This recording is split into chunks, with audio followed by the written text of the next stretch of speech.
تمہارے چہرے پر آخر یہ پریشانی کیوں ہے؟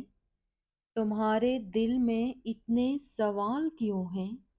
آخر کیوں تمہارا یقین ڈگمگا رہا ہے؟ کیا تم جانتے نہیں کہ تمہارا رب وہ ہے جو اللہ یوسف کو مصر کا شہنشاہ بنا سکتا ہے، یونس کو مچھلی کے پیٹ میں آیت کریمہ پڑھوا سکتا ہے، موسیٰ علیہ السلام کی مدد کے لیے سمندر کو 2 حصوں میں کر سکتا ہے، وہ تمہاری پریشانی کو خوشیوں میں تبدیل کرنے پر بھی قدرت رکھتا ہے۔ ذرے ذرے کی خبر رکھنے والا رب تمہیں کیسے اکیلا کر دے گا؟ جب اللہ انسان پر کوئی مشکل بھیجتا ہے تو وہ اس مشکل کے ساتھ کوئی نہ کوئی ایسی آسانی بھی بھیجتا ہے جو انسان کو اس مشکل وقت میں آگے بڑھنے میں مدد دیتی ہے۔ کبھی وہ آسانی کسی انسان کی صورت میں ہوتی ہے، کبھی وہ آسانی کسی اجنبی شخص کی تحریر کی صورت میں ہوتی ہے۔ اگر تم دیکھ سکو کہ کتنی ایسی دعائیں تھیں جنہیں کبھی مانگ کر تم بھول گئے تھے، مگر آج وہ حقیقت بن کر تمہارے ساتھ ہیں۔ کتنی ایسی خواہشیں تھیں جو تمہیں لا حاصل لگتی تھی، مگر آج وہ تمہارے پہلو میں بیٹھی ہوئی ہیں۔ کتنی ایسی التجائیں تھیں جن کے لیے تم ہتھیلی کھولنے سے بھی ڈرتے تھے، اور آج وہ ممکن ہو کر تمہارے ہاتھ میں ہے، تو تم کبھی بھی اس سے خوفزدہ نہ ہو جو آگے اللہ نے تمہارے لیے لکھا ہے۔ تم کبھی بھی اس کے لیے فکر مند نہ ہو جس کی طلب تمہارا دل اللہ سے کر رہا ہے۔ شاید پھر کبھی تم اللہ سے رابطہ نہ توڑ سکو، شاید پھر کبھی تم یقین کرنا نہ چھوڑ سکو، پھر کبھی تم مقدر سے نہ ڈر سکو۔ اگر تم یہ دیکھ سکو، یہ جان سکو کہ اللہ کیا کر سکتا ہے۔ ضروری نہیں کسی چیز کا مل جانا ہی دعا کی قبولیت ہے، بلکہ کسی چیز کا دور ہو جانا بھی دعا کی قبولیت ہے۔ بس کبھی کبھار تکلیف، یقین اور مصلحتوں پر اتنی باری ہو جاتی ہے کہ نہ دعا قبول ہوتی نظر آتی ہے اور نہ مصلحتیں سمجھ میں آتی ہیں۔ یہ بھی امتحان ہوتا ہے ہماری محبت کا، صبر اور ضبط کا، اور ہمارے یقین کا امتحان۔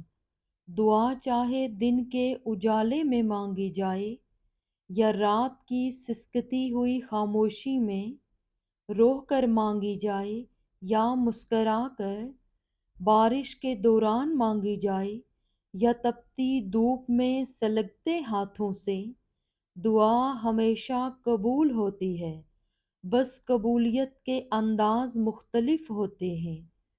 وہ جس کا نام ہی المجیب ہے، تو کیا وہ تمہارے دعا کے لیے اٹھتے ہاتھوں کی لاج نہیں رکھے گا؟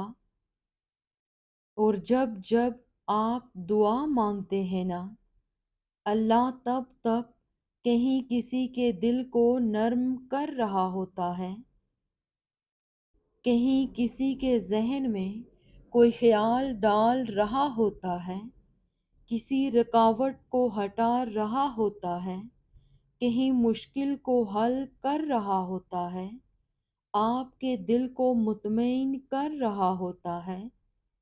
غرض یہ کہ آپ کے لیے ہی اسباب بنا رہا ہوتا ہے، اور آپ کو لگتا ہے کہ آپ کی دعائیں رائیگاں جا رہی ہیں۔ وہ آپ کو نہیں سنتا۔ آپ اس پر یقین تو رکھیں، وہ سب سنتا ہے۔ دھتکار دینا اللہ کی ذات کا حصہ نہیں ہے، اور دعائیں نہ عرش سے واپس موڑی جاتی ہیں اور نہ رد کی جاتی ہیں۔ ہاں، کبھی کبھار ہمیں یوں لگتا ہے جیسے ہماری دعائیں قبول نہیں ہو رہی، جیسے اللہ ہمیں سن نہیں رہا، مگر ایسا ہوتا نہیں۔ اللہ ہر التجا کو سنتا ہے جو منہ سے کہہ دی جاتی ہے اور جو ہم چاہ کر بھی کبھی نہیں کہہ پاتے۔ بس کبھی کبھار وہ ہمارا صبر آزماتا ہے، ہماری محبت کا امتحان لیتا ہے۔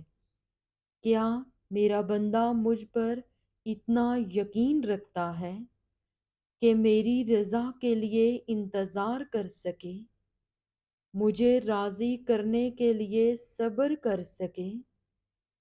پھر جب ہم اس کی رضا کے لیے اپنی من پسند چیز کی قربانی دیتے ہیں تو وہ پھر اس کے صلے ہمیں ہماری وہی من پسند چیز بہتر بنا کر واپس عطا کر دیتا ہے۔ اور اللہ اس محبت کو کبھی ادھورا نہیں رکھتا، جس کا رازدار اس کے سوا کوئی نہ ہو، جس کا تعلق پاکیزگی سے ہو، جس کے لیے انسان اللہ سے رجوع کرتا ہے۔ یاد رکھو، اللہ ہمیں ہم سے گزار کر ہی خود تک لاتا ہے، تبھی تو محبت اس تک پہنچنے کا سب سے اہم ذریعہ ہے۔ اگر کسی دعا کا جواب اب تک نہیں آیا تو تھوڑا صبر رکھو، کیونکہ اس دعا کو اللہ نے بہتر وقت کے لیے اپنے پاس سنبھال رکھا ہے۔ بس وہ چاہتا ہے کہ تم تھوڑا اور مناؤ اسے، تاکہ وہ تمہیں اپنے قریب لا کر تمہیں تمہارے صبر کا صلہ دے سکے اور تمہیں مطمئن کر سکے۔ صبر کے سفر میں ایک مقام ایسا بھی آتا ہے کہ جب ہم کوئی دعا کرتے ہیں یا کچھ بھی سوچتے ہیں تو پل بھر میں ہی اللہ اس کو پورا کر دیتا ہے۔ پتہ ہے کیوں؟ کیونکہ اللہ جانتا ہے کہ تم نے کتنا صبر کر رکھا تھا۔ ہم جب اللہ کو چن لیتے ہیں تو یہ مقام اللہ خود بخود ہمارے مقدر میں لکھ دیتا ہے۔ زندگی میں دکھ جس شدت کا بھی ہو، اللہ نے آپ کو آپ کے حصے کا سکھ بھی ضرور دینا ہے۔ آپ کا حساب کتاب شاید غلط ہو جائے، لیکن اس کے پاس سارا حساب کتاب بالکل اپنی اصلی حالت میں موجود ہے۔ وہ اگر دکھ سے گزار رہا ہے تو سکھ بھی اس کے در سے ہی ملے گا۔ زرد پتے جہاں سے اترے ہیں، سبز پتے وہیں سے نکلیں گے۔ آپ کا صبر اس چیز کو لے کر آزمایا جائے گا جس کے لیے آپ کا دل تڑپتا ہے، اور دیکھا جائے گا کہ آپ کو کس سے زیادہ محبت ہے، اس چیز سے جو آپ کو چاہیے یا پھر اللہ سے۔ اور جب کبھی ایسے حالات بن جائیں کہ کسی ایک کو چننا پڑے تو بغیر دیر کیے اپنے رب کو چننا، اور اپنے رب کو چنتے ہوئے اس چیز سے بے نیازی اختیار کر لینا جو دل چاہتا ہے۔ ایسے آپ اپنے صبر کی آزمائش میں کامیاب ہو جائیں گے، اور ممکن ہے کہ پھر اللہ آپ کو وہی چیز آپ کا اجر بنا کر واپس لوٹا دے جو آپ کے دل میں تھی۔ ہم اپنی زندگی میں ہونے والے بہت سے واقعات کو کنٹرول نہیں کر سکتے۔ انسان بہت بے بس ہوتا ہے، اسی لیے خدا نے دعا کرنے کا حق انسان کو دیا ہے۔